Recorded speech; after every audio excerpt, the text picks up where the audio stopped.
On m'a demandé ce soir de vous parler sur le thème suivant, purifiez-vous et sanctifiez-vous.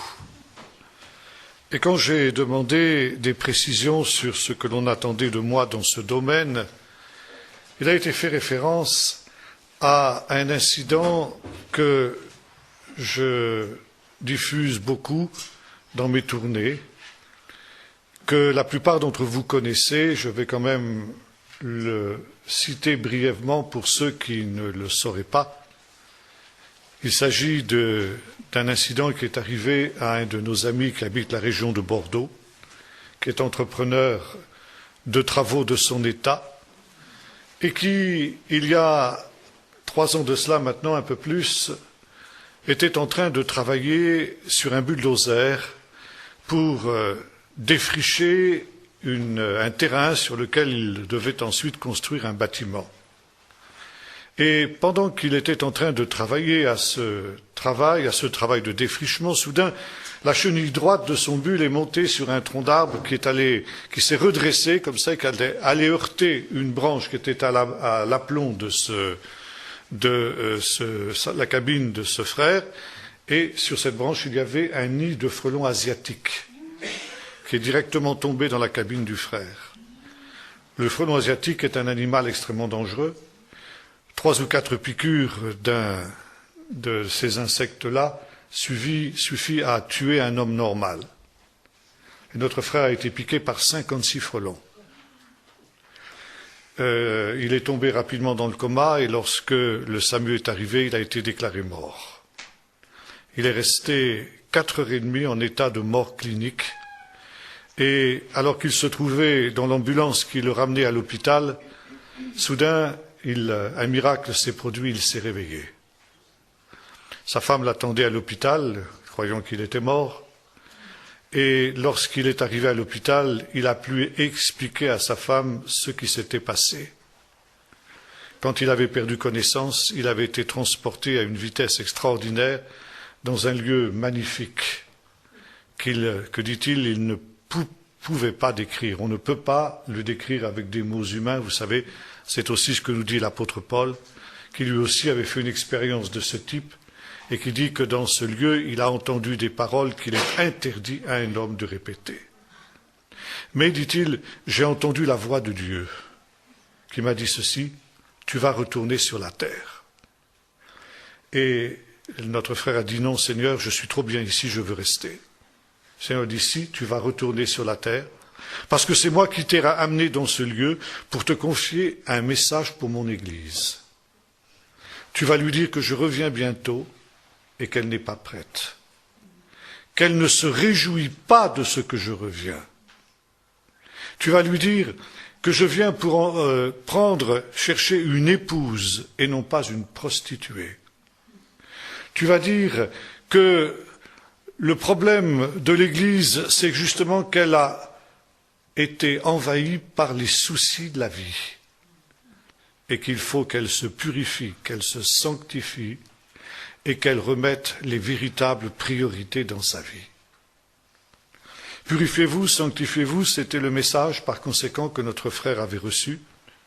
Ceux qui connaissent cette histoire savent aussi que notre frère a eu l'occasion, au cours d'un voyage en Israël qu'il a fait peu de temps après, de rencontrer 2 autres croyants messianiques qui, eux aussi, avaient fait exactement la même expérience que lui et qui avaient entendu, ce qui est extraordinaire, exactement le même message mot à mot de la bouche de Dieu. C'est dire qu'il s'agit là de quelque chose de très important.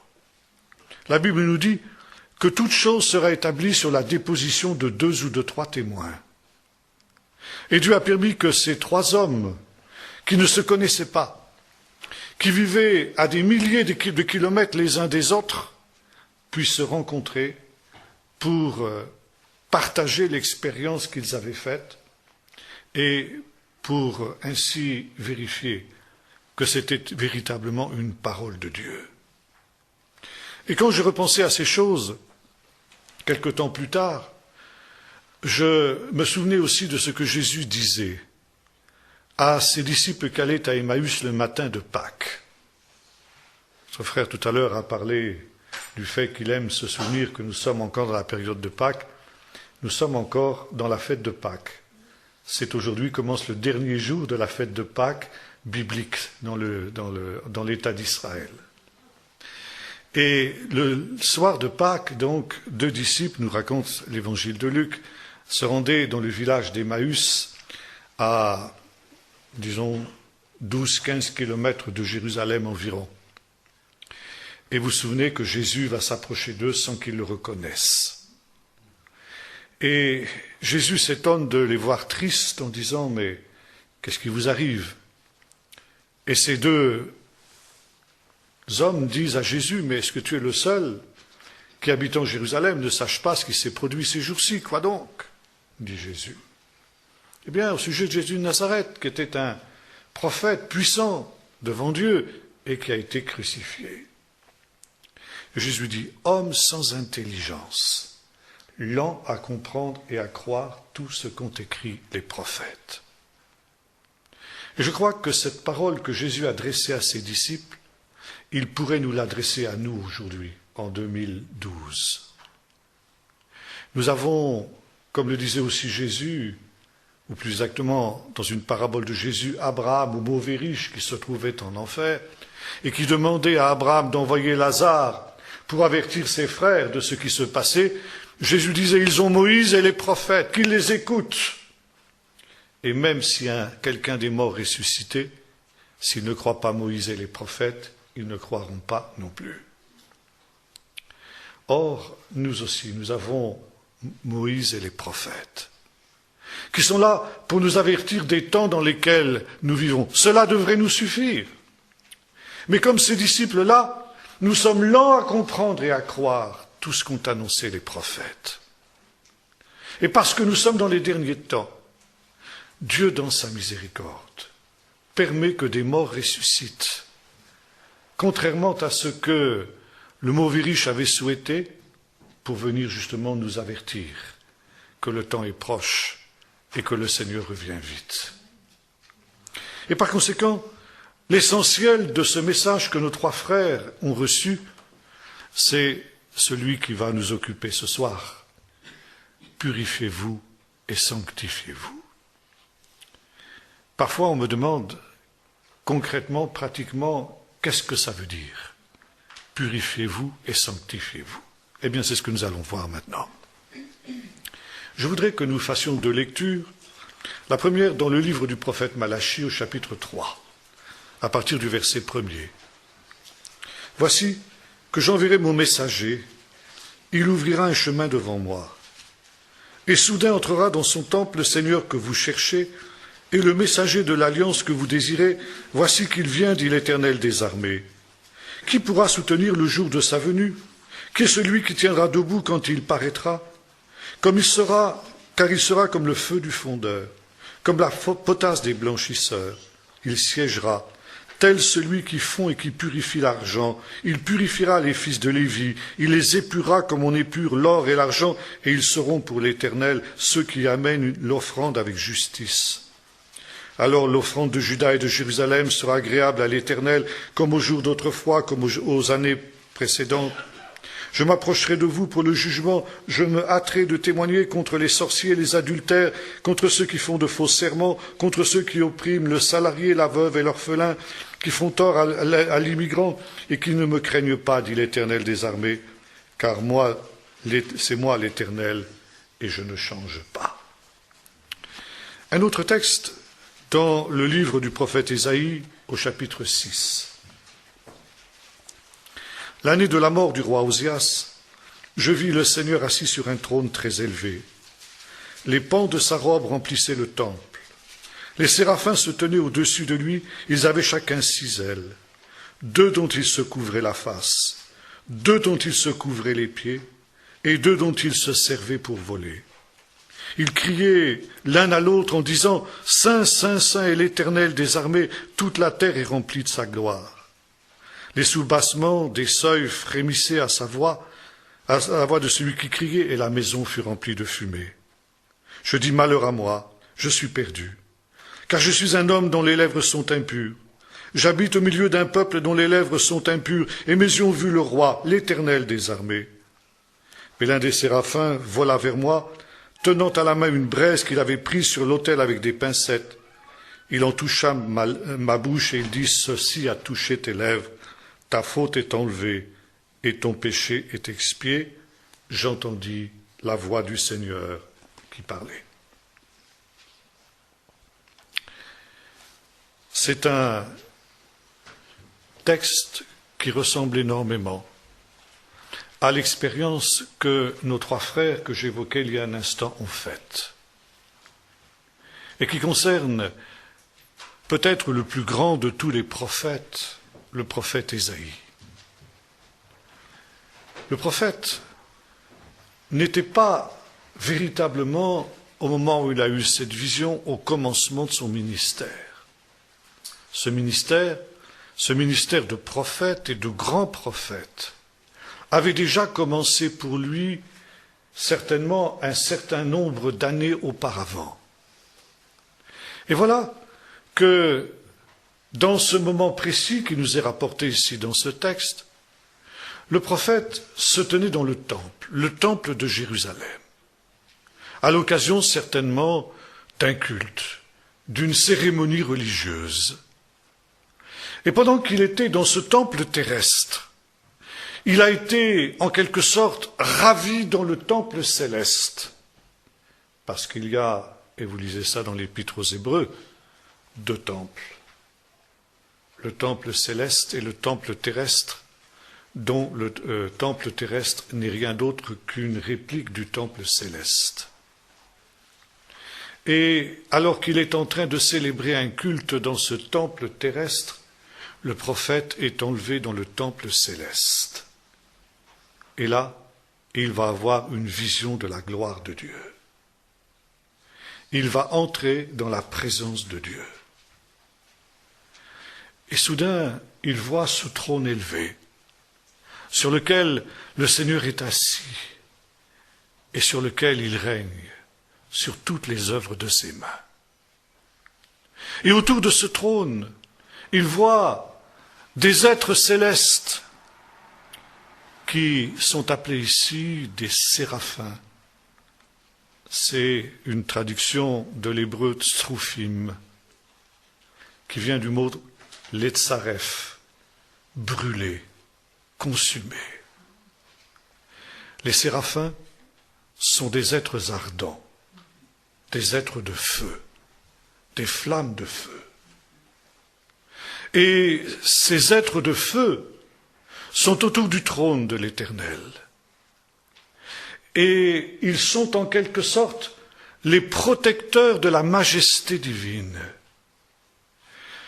de telle sorte que rien de souillé ni d'impur ne puisse approcher de la gloire et de la majesté de Dieu. Et ces êtres qui sont ardents, brûlants, consumés par la sainteté de Dieu, ils ont, nous est-il dit, 6 ailes, 2 qui leur servent pour voler, 2 qui leur servent pour se couvrir les pieds, et 2 dont ils se servent pour se couvrir la face. Pourquoi se couvrir la face? Parce qu'ils n'osent même pas regarder Dieu. Pourtant, ce sont des êtres saints. S'ils n'étaient pas dépositaires de cette sainteté, ils ne pourraient pas être dans cette proximité de Dieu, ils ne pourraient pas être dans cette présence de Dieu. Et pourtant, Dieu est tellement saint qu'ils ne peuvent même pas regarder le Seigneur, bien qu'ils soient eux-mêmes des êtres saints. De la même manière qu'aucun être humain ne peut regarder le soleil, même les créatures célestes ne peuvent pas regarder Dieu. Et il ne cesse de proclamer nuit et jour, nous dit, c'est notre texte, la triple sainteté de Dieu. Saint, saint, saint est l'Éternel des armées. Toute la terre est remplie de sa gloire. Et ce qui frappe le prophète dans cette vision céleste, c'est cette manifestation, cette révélation de la sainteté de Dieu. Et devant cette révélation, le prophète est saisi de crainte. Et comme le dit ici notre texte, il s'écrie « Malheur à moi, je suis perdu, car à l'inverse de ces créatures célestes, je suis un être impur. J'habite au milieu d'un peuple dont les lèvres sont impures, et mes yeux ont vu le roi, l'Éternel des armées. » Comme je l'ai dit tout à l'heure, Ésaïe était déjà prophète. Déjà, il était un saint homme de Dieu. Mais lorsqu'il se trouve placé devant la présence même de Dieu, il prend conscience que bien qu'étant déjà sanctifié, il est encore un être impur. Et que par conséquent, il n'a pas sa place dans ce lieu saint. Il ne peut pas tenir dans la présence de Dieu. Comme le dit le psaume 1er, les pécheurs ne résistent pas au jour du jugement, pas plus que les pécheurs dans l'assemblée des justes. Et c'est alors que le prophète réalise qu'il a besoin d'une purification. Il est déjà pur, mais pas encore assez. Vivant au milieu de ce peuple impur qu'était le peuple d'Israël et qui en cela était semblable à tous les autres peuples, il avait l'impression qu'en tant que prophète, il était beaucoup plus pur, beaucoup plus saint que ne l'était le peuple, et c'est vrai. Et en se comparant au reste du peuple, il n'était certainement pas mécontent de lui-même. Mais lorsqu'il se trouve devant la présence de Dieu, alors il prend conscience que malgré tout ce qu'il a déjà pu acquérir, il est encore loin du compte. Il est encore loin de ce que Dieu attend de lui pour qu'il puisse demeurer et habiter dans la présence de Dieu. Et c'est alors qu'un des séraphins, comme le dit ici notre texte, va prendre un charbon ardent sur l'autel et venir toucher ses lèvres en disant « Ton péché est ôté et ton iniquité est enlevée. » Voyez-vous, nous sommes ici au cœur même de notre propos. Se sanctifier, se purifier, c'est quoi? C'est venir dans la présence de Dieu. Le drame de l'Église aujourd'hui, tel que cela avait été révélé à nos trois frères dans les termes que je vous ai rapportés, c'est qu'en réalité, comme le disait le même prophète Ésaïe beaucoup plus tard, ce peuple m'honore des lèvres, mais son cœur est éloigné de moi. Aujourd'hui, peu de chrétiens savent ce qu'est la présence de Dieu. Peu de chrétiens savent ce qu'est de se tenir dans la présence de Dieu. Ils ont parfois l'illusion qu'il en est ainsi, et que dans certaines cérémonies religieuses, comme nous aimons le chanter dans des chœurs, Dieu est là, Dieu est présent. Je crains que ce soit souvent de l'illusion. Car si Dieu était véritablement présent, ça se saurait, ça se verrait. Quand Dieu est là, il y a des choses qui se passent. Et quand Dieu est là, eh bien, se produit exactement ce que le prophète a expérimenté. Les êtres humains que nous sommes, qui sommes tous des êtres impurs, et qui vivons au milieu d'un peuple qui est impur, certainement beaucoup plus que de nombreux autres peuples l'ont été avant nous. Nous vivons, comme j'ai eu l'occasion de l'expliquer, je crois que c'était à Yverdon, dans un temps qui est celui de la dernière génération. Et la dernière génération, selon ce qu'ont annoncé les prophètes et Jésus lui-même, doit être la génération la plus perverse de l'histoire, avec la génération de Noé et avec la génération de Lot.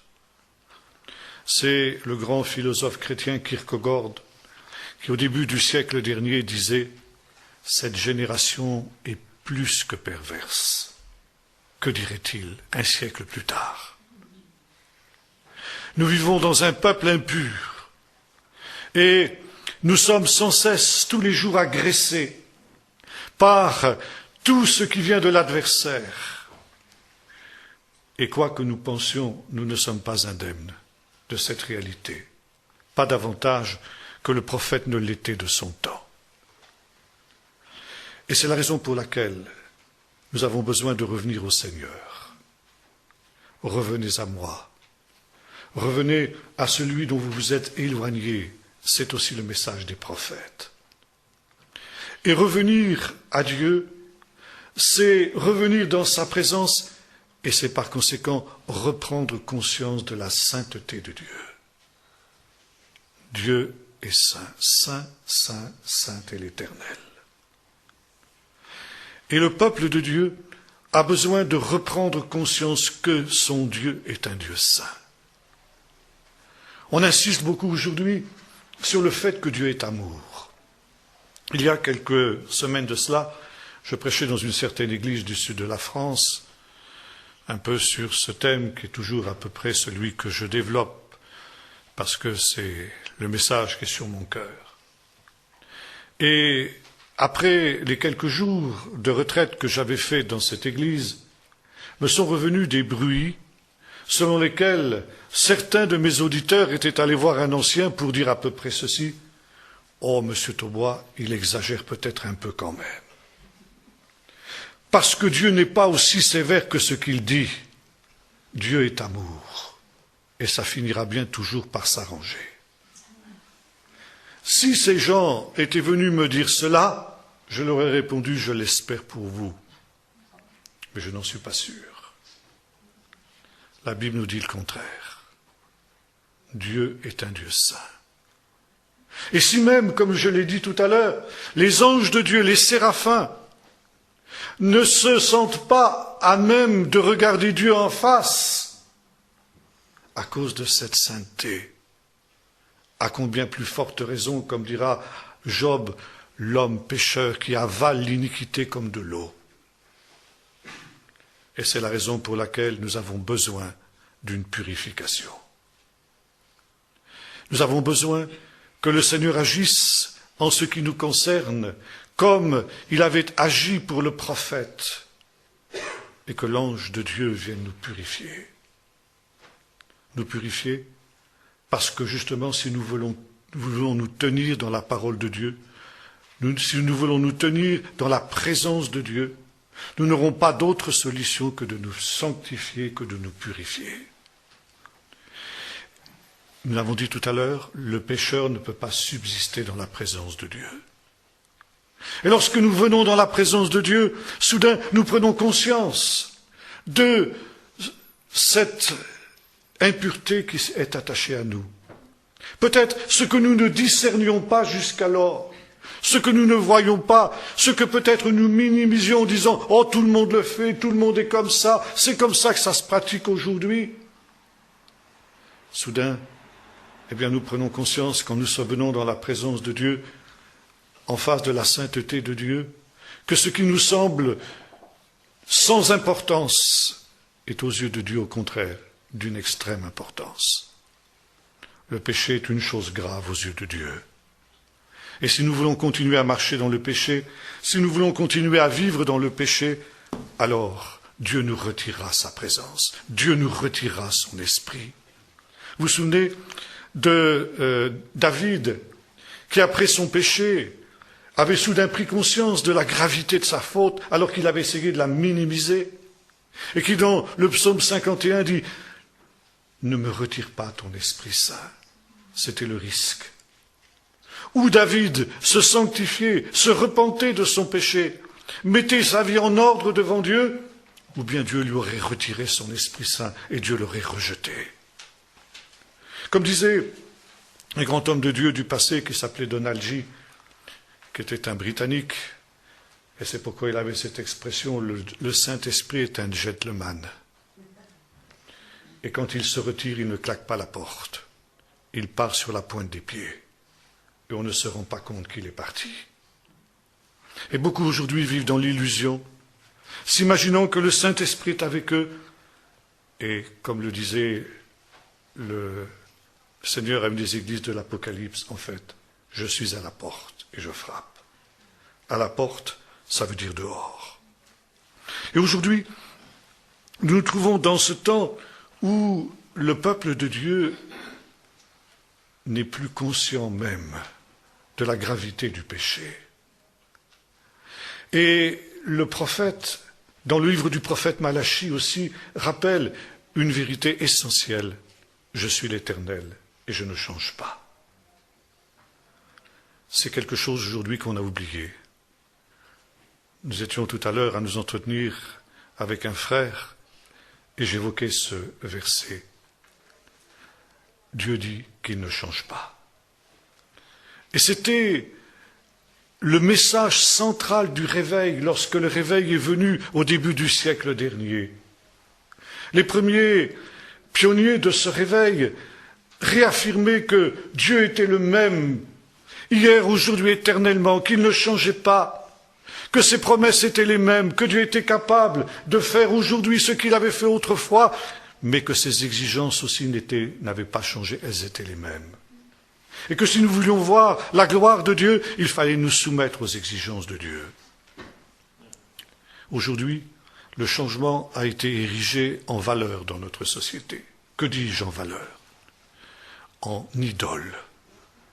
Les hommes politiques nous proposent constamment des changements. Mais ce ne sont pas seulement les hommes politiques qui nous proposent le changement. Il faut que dans l'Église aussi les choses changent, dit-on. Parce que le monde est en train de changer et il faut par conséquent que nous nous adaptions aux changements qui sont à l'œuvre dans le monde. Et dernièrement, il y a déjà bon nombre d'années en fait, un pasteur dans une certaine ville de France avait annoncé une conférence sur ce thème, changer l'homme et changer Dieu. Il osait dire tout haut ce que beaucoup pensent tout bas mais n'osent pas affirmer. Sous prétexte d'adapter l'Évangile aux évolutions qui sont celles de notre monde, on est en train de le transformer et de voir apparaître un autre Évangile. Comme je le disais à mon frère tout à l'heure, si nous parlons de changement, quand on change de quelque chose, c'est parce qu'on n'est pas content de ce qu'on a. C'est parce qu'on espère recevoir quelque chose de mieux. Et c'est parce que l'on va échanger contre ce nouveau-là et quelque chose qui n'est pas bon ou quelque chose qui est imparfait. Si nous éprouvons le besoin de changer l'évangile pour un autre évangile, c'est donc que cet évangile-là n'était pas bon.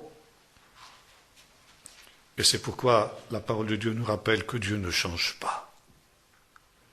Aujourd'hui, le monde s'enfonce de plus en plus dans le péché, dans le mal, dans la révolte contre Dieu. Mais ce n'est pas pour autant que Dieu abaisse ses exigences. Ses exigences restent les mêmes. Ses commandements restent les mêmes.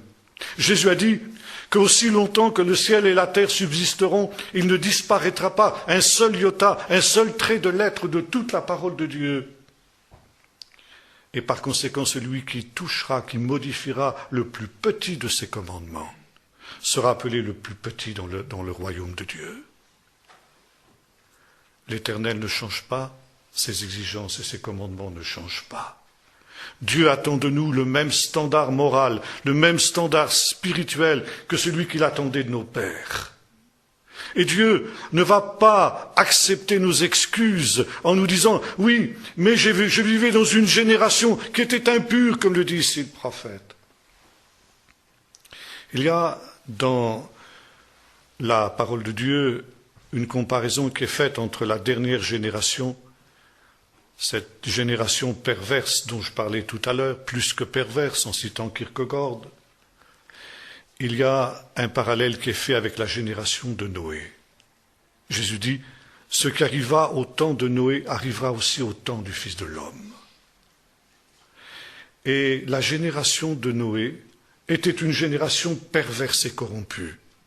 C'était une génération qui était marquée par deux choses, la violence que nous retrouvons dans notre temps et le fait que toute chair avait corrompu sa voix.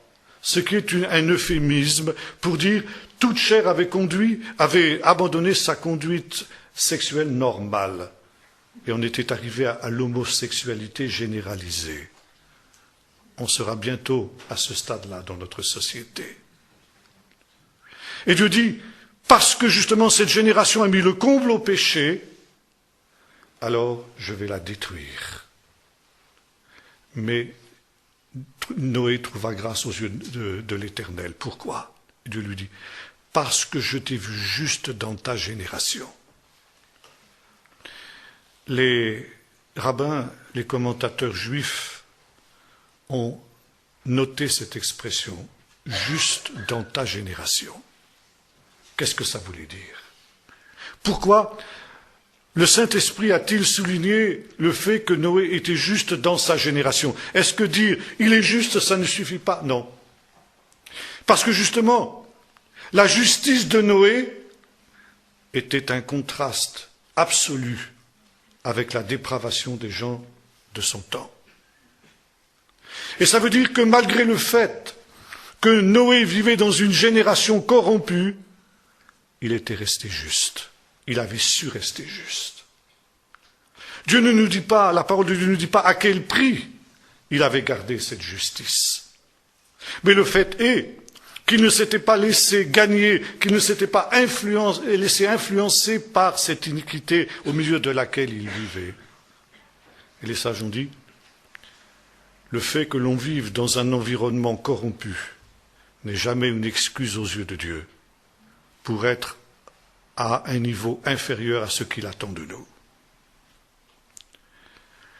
Or, la génération de Noé était une génération aussi, et là je reviens à ce que disaient nos frères, qui était une génération qui mangeait, buvait, se mariait et mariait ses enfants. Et ce qui est très intéressant, c'est que quand Jésus évoque cette génération, il ne mentionne pas leur perversité, mais le fait qu'elle vivait dans l'insouciance. Manger, buver, se marier, marier leurs enfants, ça veut dire continuer à mener la vie de tous les jours, bien qu'ils aient eu des avertissements. Noé les avait avertis. La construction de l'arche qui se prolongeait pendant un long temps était aussi un avertissement permanent pour ces gens-là. Et pourtant, ils n'avaient pas voulu se laisser avertir, ils n'avaient pas voulu changer leur mode de vie, ils avaient continué à vivre égoïstement pour eux-mêmes. Et commentant cette parole, Jésus déclare, prenez donc garde à vous-mêmes, de peur que vos cœurs ne s'apesantissent par les excès du manger et du boire et par les soucis de la vie. Et cette expression souci de la vie est très importante parce que justement elle a été relevée par le Seigneur dans le message qui a été communiqué à nos trois frères. Le Seigneur disait que le problème de cette génération, de notre génération, c'est que nous sommes absorbés par les soucis de la vie. Les soucis de la vie, c'est tout ce qui fait que nous ne mettons plus Dieu à la première place de nos vies. Il y a des choses tellement plus importantes aujourd'hui dans ce monde que de s'occuper des choses de Dieu. Il y a des choses tellement plus attrayantes, tellement plus agréables que d'assister à une réunion de prière, par exemple. Et beaucoup de chrétiens, de plus en plus, tels les chrétiens des églises historiques, ne sont prêts à abandonner la maison de Dieu pour un oui ou pour un non. Il y a quelques années de cela, avec notre organisation Keren, nous avons fait venir en France un frère pasteur palestinien de l'église de Bethléem. Et ce frère est pasteur d'une église qui connaît la persécution au sens propre du terme. L'église en question a été plastiquée 14 fois. Le pasteur est tombé dans des embuscades 4 fois, on lui a tiré dessus.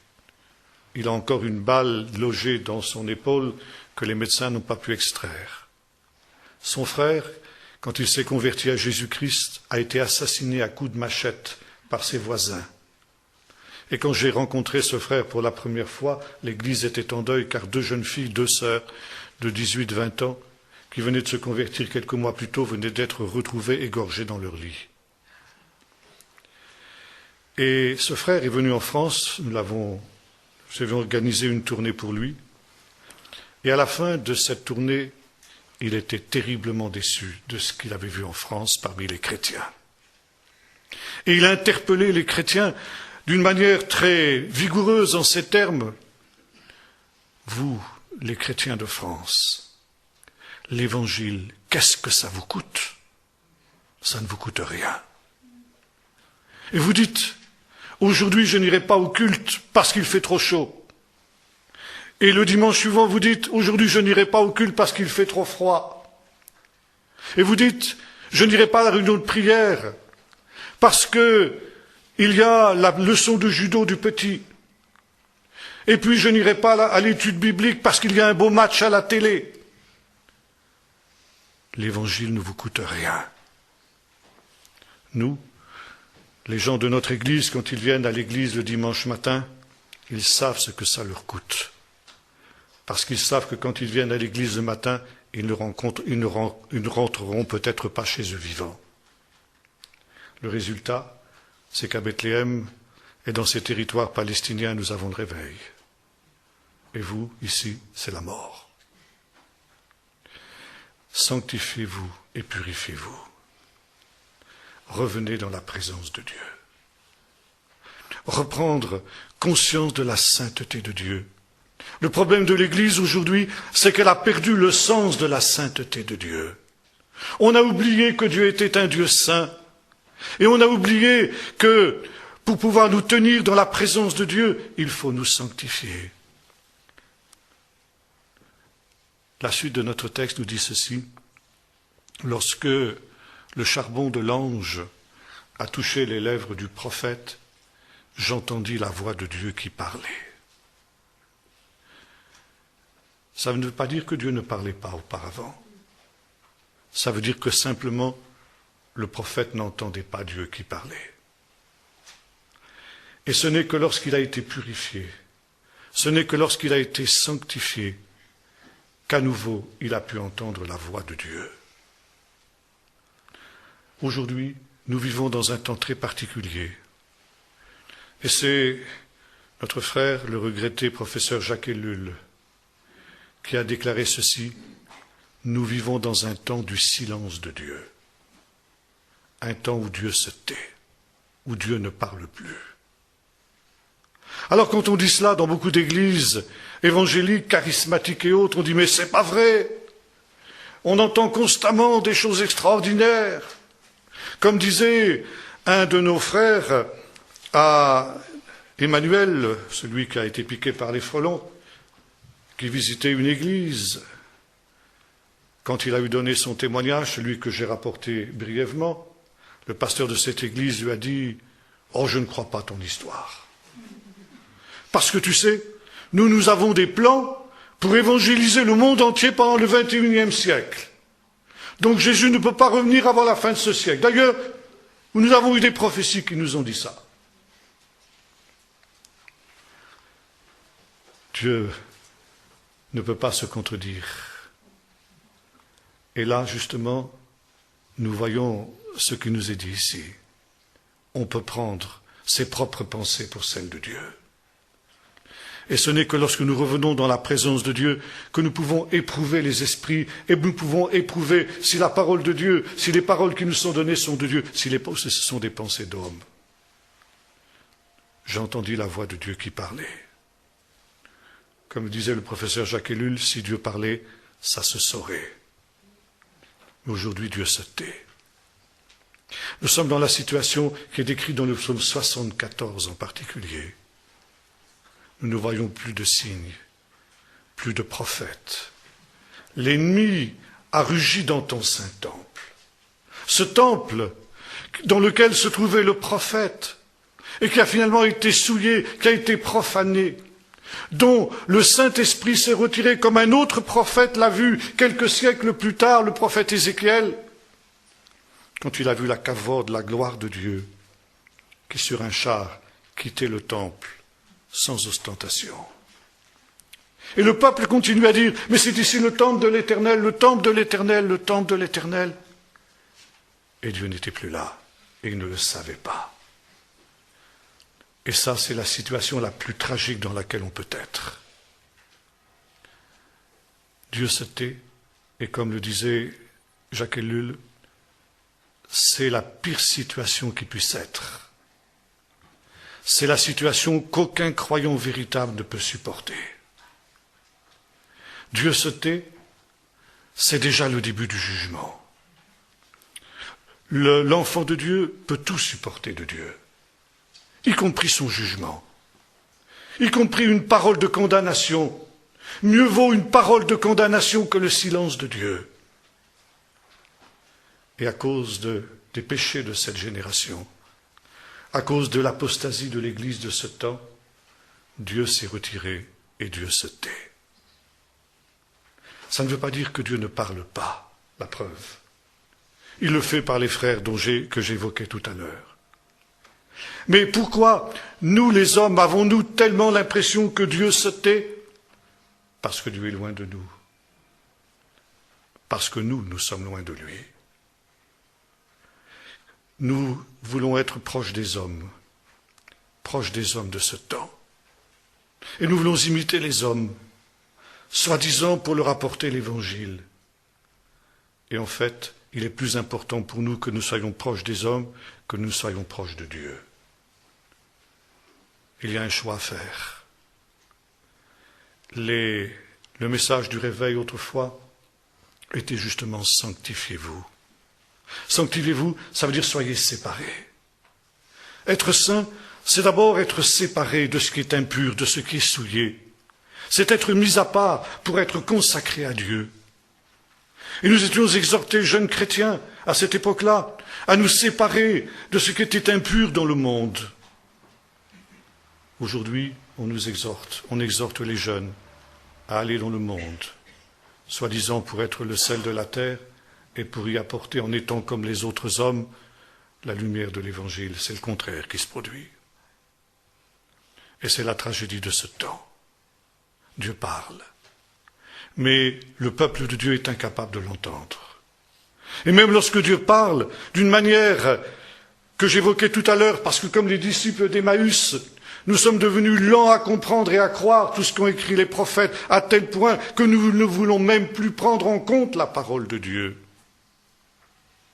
Dans les églises évangéliques aujourd'hui, et même dans votre pays, il y a des pasteurs qui ne croient plus à l'inspiration de l'Écriture, qui ne croient plus que la Bible est inspirée. Je ne parle pas seulement des pasteurs des églises historiques. Dans certaines églises évangéliques, on en est là. Et par conséquent, on est incapable d'entendre la voix de Dieu. Mais lorsque intervient cette purification, dont le prophète avait été l'objet de la part de ce séraphin, alors, non seulement les lèvres sont purifiées, mais également les oreilles s'ouvrent, et on devient alors capable d'entendre la voix de Dieu. Ceci a touché tes lèvres. Tout à l'heure, j'évoquais ce verset du prophète. Ce peuple m'honore des lèvres, mais son cœur est éloigné de moi. Ça, c'est quelque chose, c'est un diagnostic que le Seigneur pourrait prononcer sur l'Église de ce temps, sur l'Église de cette génération. C'est vrai que l'on honore le Seigneur des lèvres, mais le cœur est éloigné. Et c'est pourquoi il faut que nos lèvres soient purifiées, pour que ce qui est extérieur corresponde avec ce qui est intérieur. Une des marques de l'apostasie du temps de la fin, selon ce que Paul dit à Timothée, c'est que les hommes auront l'apparence de la piété, mais ils auront renié ce qui en fait la force. Et c'est la raison pour laquelle il faut que tout notre être soit purifié, l'intérieur et l'extérieur. Que notre piété ne soit pas seulement une piété d'apparence, une piété extérieure, mais quelque chose qui corresponde à une réalité profonde, à une communion réelle et véritable que nous aurons avec le Seigneur quand nous marchons et quand nous vivons dans sa présence. Se sanctifier, ça veut dire se séparer. De quoi avons-nous besoin de nous séparer?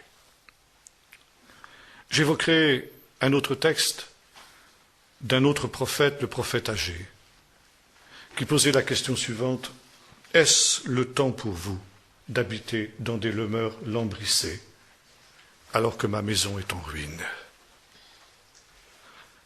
C'est une parole qui a été donnée au moment du retour de l'exil, alors que le peuple avait entrepris de reconstruire le temple, et puis devant les difficultés qui s'étaient accumulées devant l'entreprise, ils s'étaient découragés.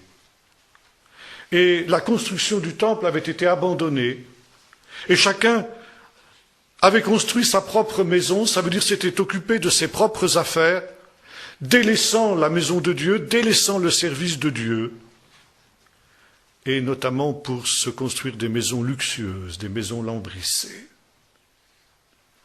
Eh bien, nous sommes exactement dans cette situation de nos jours. Comme je le citais ces jours derniers, dans certaines églises où je passe, il n'y a même plus de personnes volontaires pour nettoyer le lieu de culte.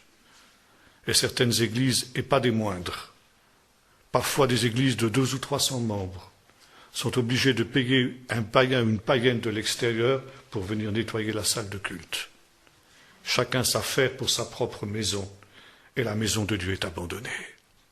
J'étais dans un centre missionnaire il y a quelques jours de cela, et ce centre qui a envoyé des missionnaires un peu partout dans le monde me disait, le responsable de ce centre en tout cas me disait, aujourd'hui nous avons dû supprimer notre école de missionnaires parce qu'il n'y a plus de volontaires en France. Plus personne ne veut se consacrer pour partir en mission. Alors il y avait juste un couple de Brésiliens qui étaient en train de se former pour partir sur les champs missionnaires où les Français ne voulaient plus aller. Chacun s'affaire à sa propre maison, à ses propres affaires, à sa propre réussite. Et par conséquent, se désintéresse du royaume de Dieu. Et c'est la raison pour laquelle le peuple de Dieu n'attend pas que le Seigneur revienne. On est tellement bien ici, vous comprenez.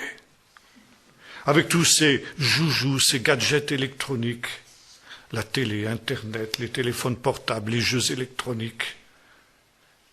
Surtout, Seigneur, ne reviens pas trop vite pour venir mettre la pagaille dans ce beau paradis dans lequel nous sommes installés. Les vacances, l'idolâtrie des vacances, mille et une choses, qui sont ce que justement le Seigneur appelait les soucis de la vie.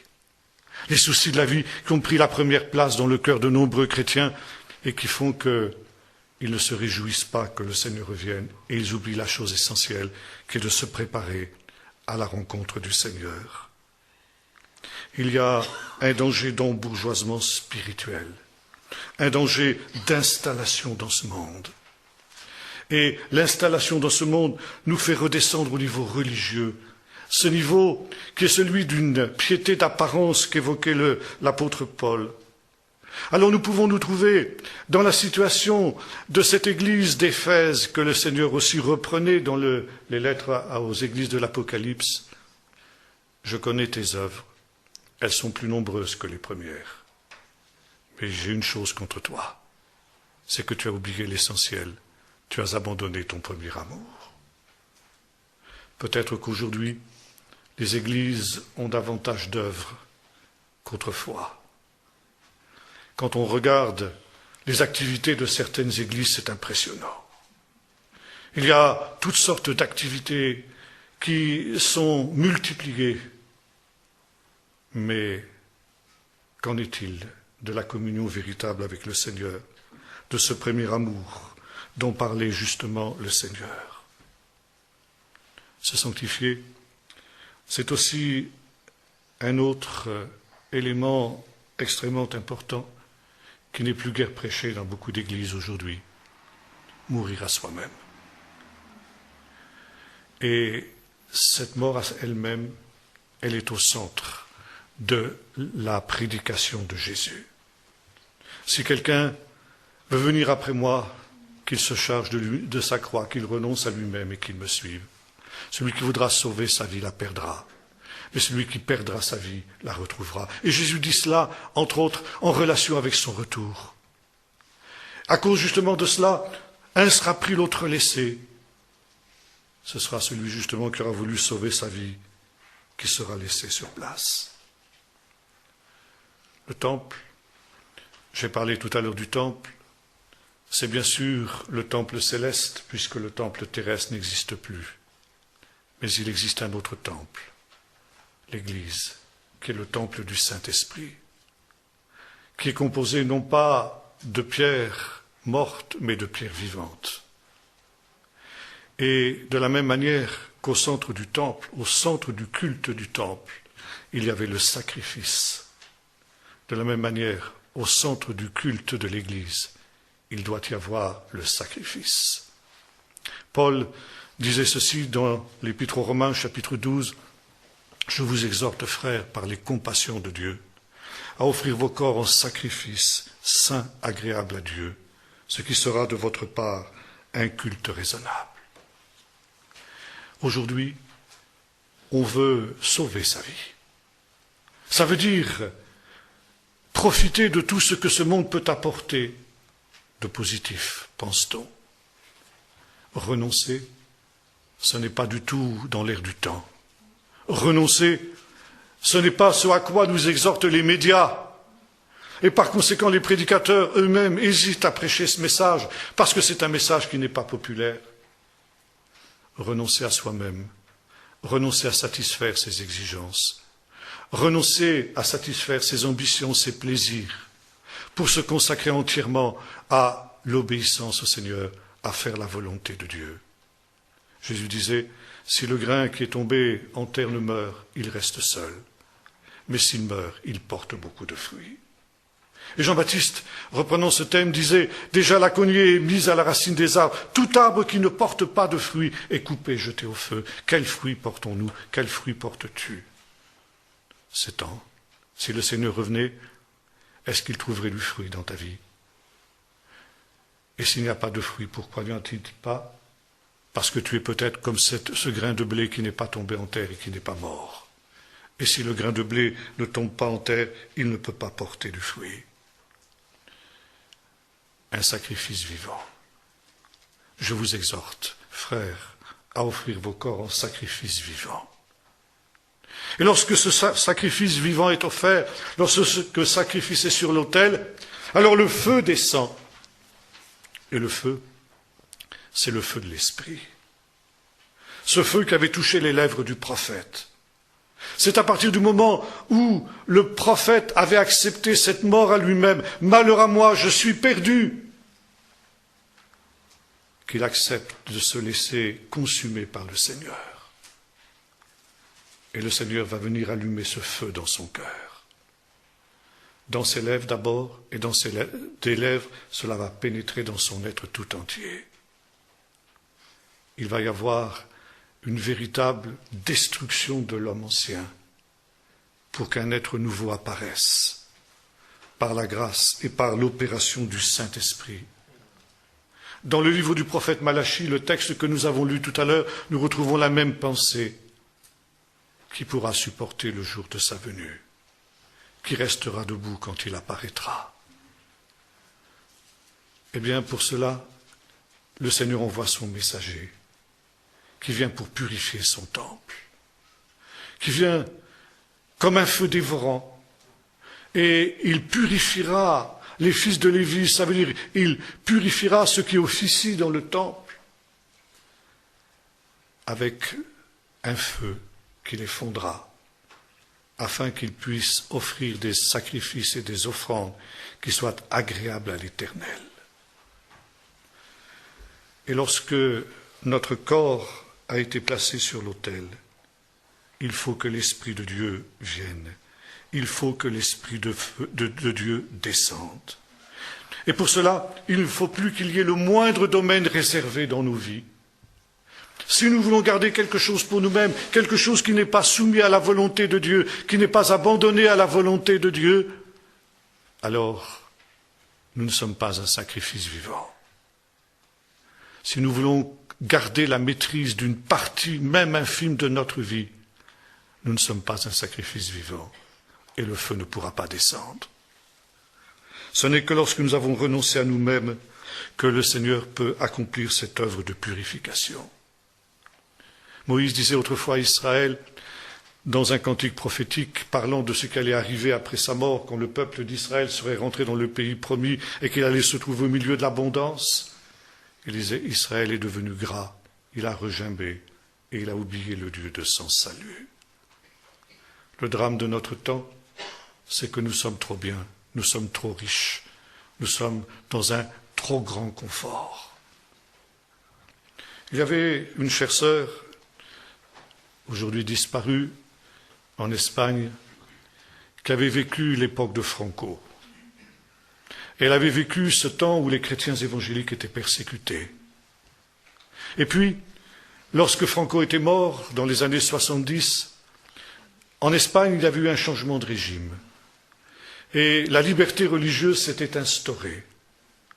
Et soudain, il y avait eu un essor important des églises évangéliques.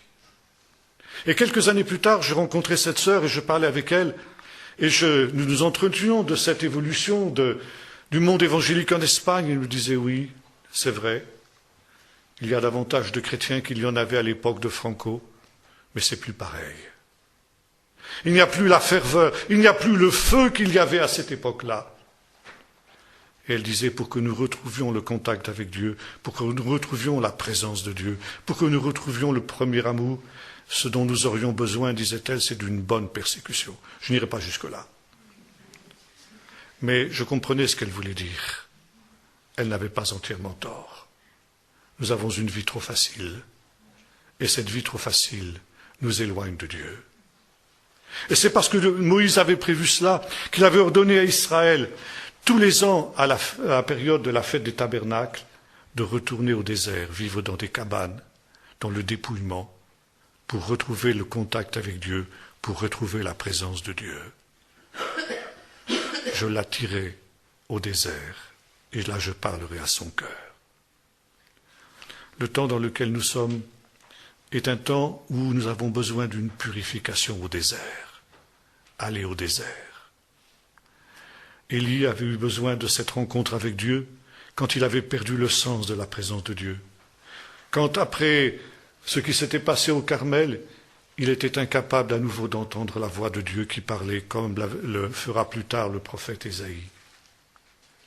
Et quand il réalise qu'il a perdu justement ce contact avec Dieu, qu'il a perdu ce sens de la sainteté de Dieu, Élie retourne au désert.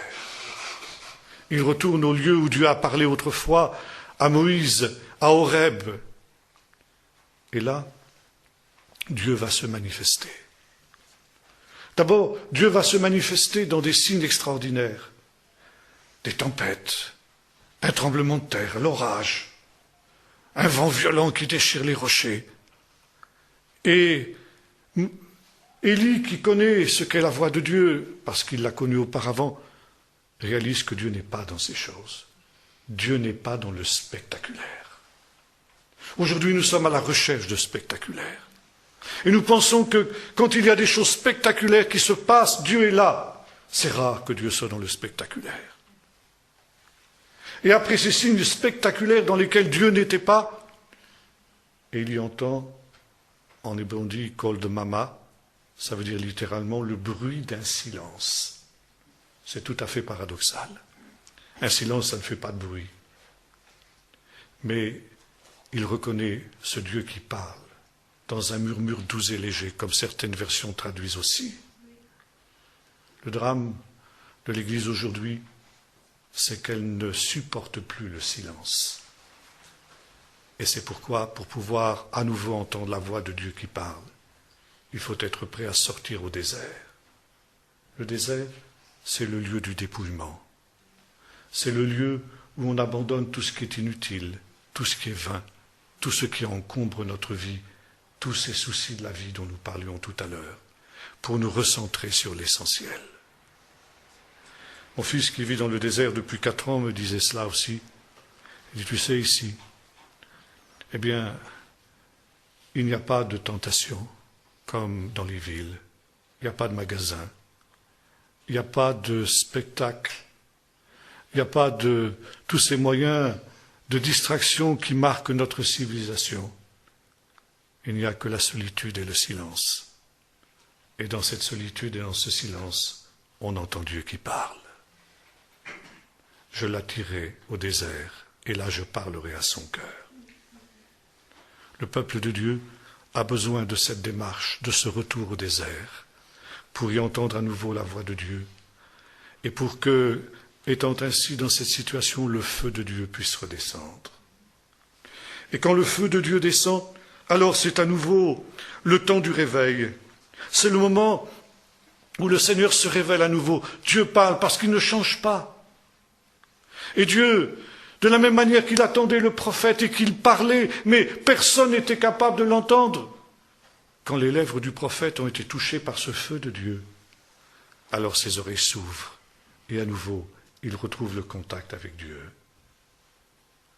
Quand nous revenons sur l'autel du sacrifice, lorsque nous purifions nos vies de tout ce qui l'encombre, de tout ce qui est vain, de tout ce qui est inutile, alors le feu de Dieu vient purifier notre vie.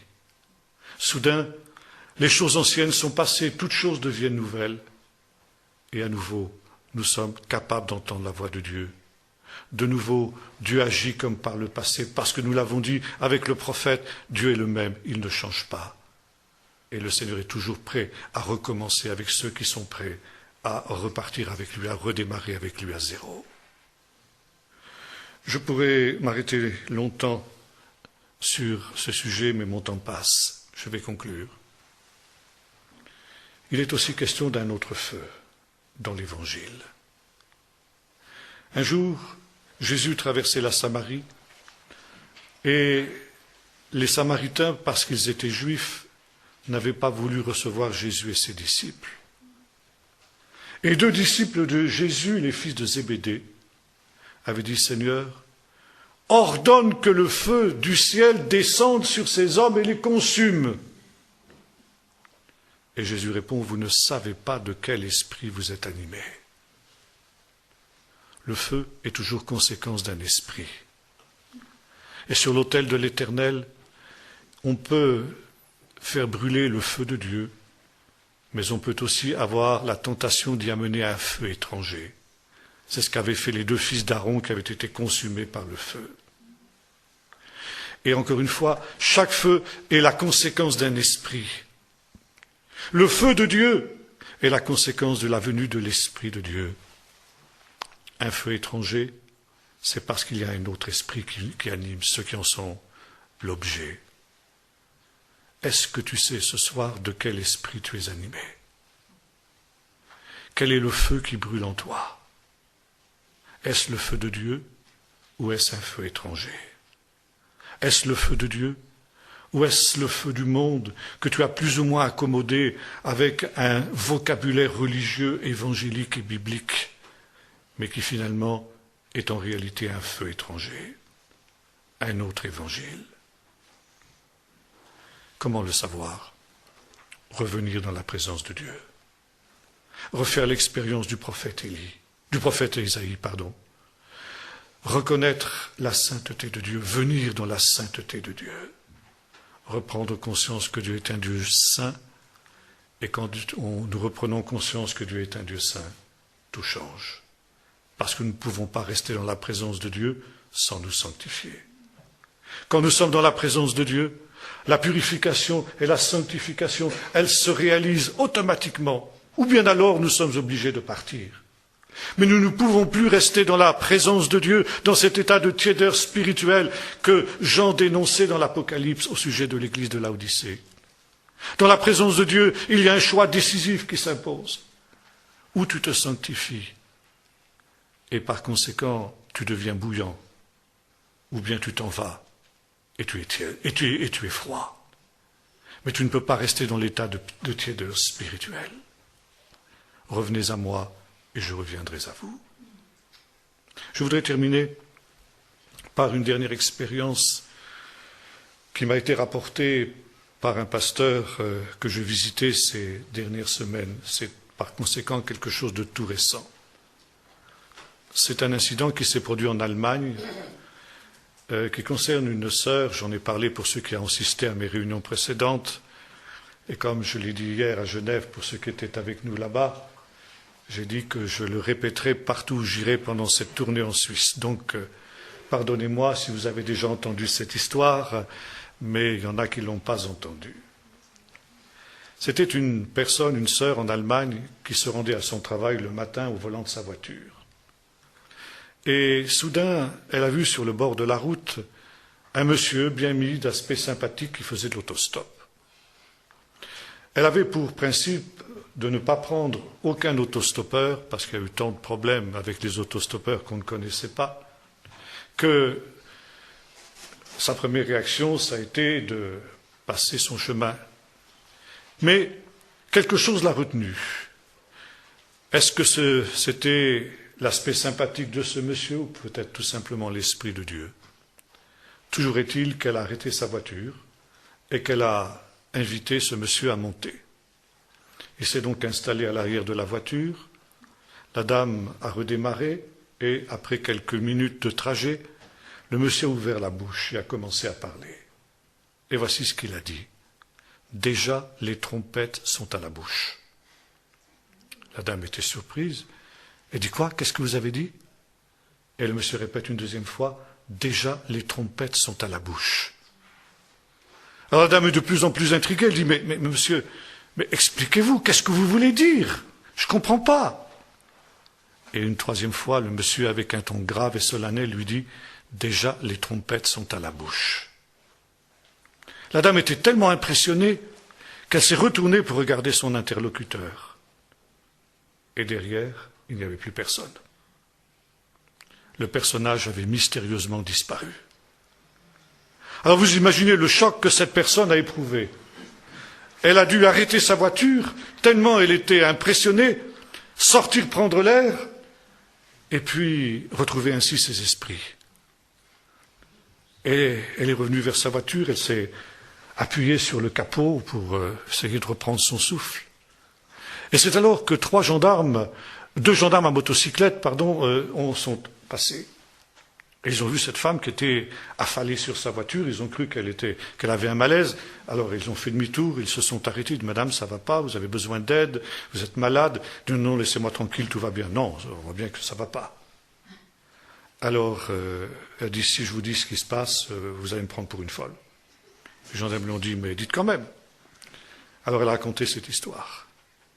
Et au fur et à mesure qu'elle racontait, elle voyait ces gendarmes qui changeaient de couleur et qui se mettaient à trembler. Et à un moment, elle s'est interrompue, elle dit, mais monsieur, vous êtes malade, ça ne va pas bien. Et les gendarmes ont dit, Madame, vous êtes la 6e personne qui nous dit ça ce matin. Déjà, les trompettes sont à la bouche. Et voyez-vous, cette expérience vient renforcer celle des 3 frères que j'ai évoqués au début de mon propos. Le Seigneur avertit son peuple que le temps est très court maintenant et que par conséquent cette exhortation à se purifier, à se sanctifier est une chose essentielle. Se sanctifier, nous l'avons dit, c'est se séparer des choses impures. C'est revenir dans la présence de Dieu. C'est être à nouveau capable d'entendre la voix de Dieu, être à nouveau capable de prendre au sérieux la parole de Dieu, parce que nous avons repris conscience de la sainteté de Dieu. Et par conséquent, accepter de se détourner des choses viles du monde pour nous consacrer totalement à la seule chose essentielle, servir Dieu avant son retour, afin d'être ses serviteurs que le Seigneur trouvera à l'œuvre quand il reviendra et auquel il pourra dire, c'est bien, bon et fidèle serviteur, tu as été fidèle en peu de choses, je t'en confierai de grandes, entre dans la joie de ton maître. Que celui qui est saint se sanctifie encore. Le prophète était saint, nous l'avons vu. Et pourtant, Dieu lui a montré qu'il fallait qu'il se sanctifie encore. Nous ne sommes pas arrivés. Comme disait un vieux cantique, va plus loin, même si tu te crois arrivé, tu n'es pas arrivé. Même si le Seigneur revient demain, eh bien, il y a un chemin encore qu'il faut faire avec lui. Que celui qui est pur se purifie encore. Et Paul disait à Timothée, si quelqu'un se conserve pur en s'abstenant de ces choses, il sera un vase d'honneur, utile à son maître et propre à toute bonne œuvre. Être un vase d'honneur qui aura sa place dans la Jérusalem céleste, dans le temple céleste. Parce que, comme nous disions tout à l'heure avec cette parabole de Jésus, ayant été fidèle ici-bas dans les moindres choses, le Seigneur, dans la gloire, nous en confiera de grandes. Saint, Saint, Saint est l'Éternel des armées. Toute la terre est remplie de sa gloire. Prions maintenant. Seigneur notre Dieu,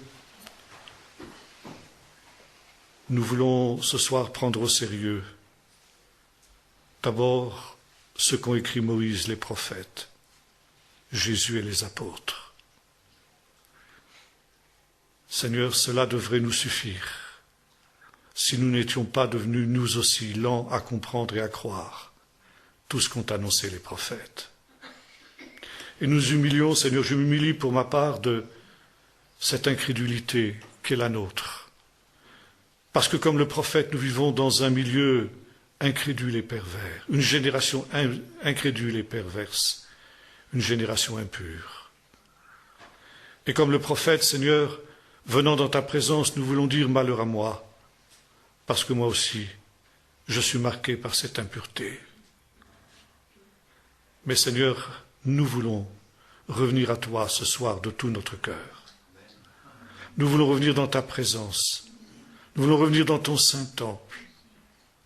Et là, Seigneur, au risque d'être consumés par ta majesté, au risque d'être consumés par ta sainteté, nous voulons, Seigneur, nous offrir à toi en sacrifice vivant et saint.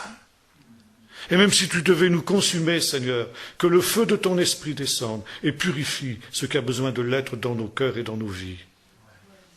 Que, Seigneur, nous acceptions dans la joie de nous séparer, Seigneur, de tout ce qui n'est pas de toi et tout ce que tu vas nous révéler dans ta présence. Pour que, Seigneur, nous, revenant dans ce désert, nous apprenions à nous dépouiller de toutes les choses vaines, de tous les soucis de la vie, et que nous nous recentrions sur l'essentiel. Chercher premièrement le royaume de Dieu et sa justice, sachant que pour tout le reste, tu nous donneras ce dont nous avons besoin, car tu sais ce dont nous avons besoin et tu ne nous laisseras manquer de rien.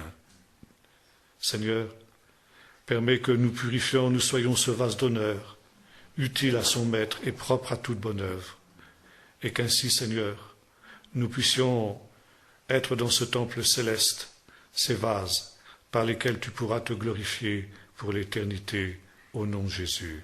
Amen.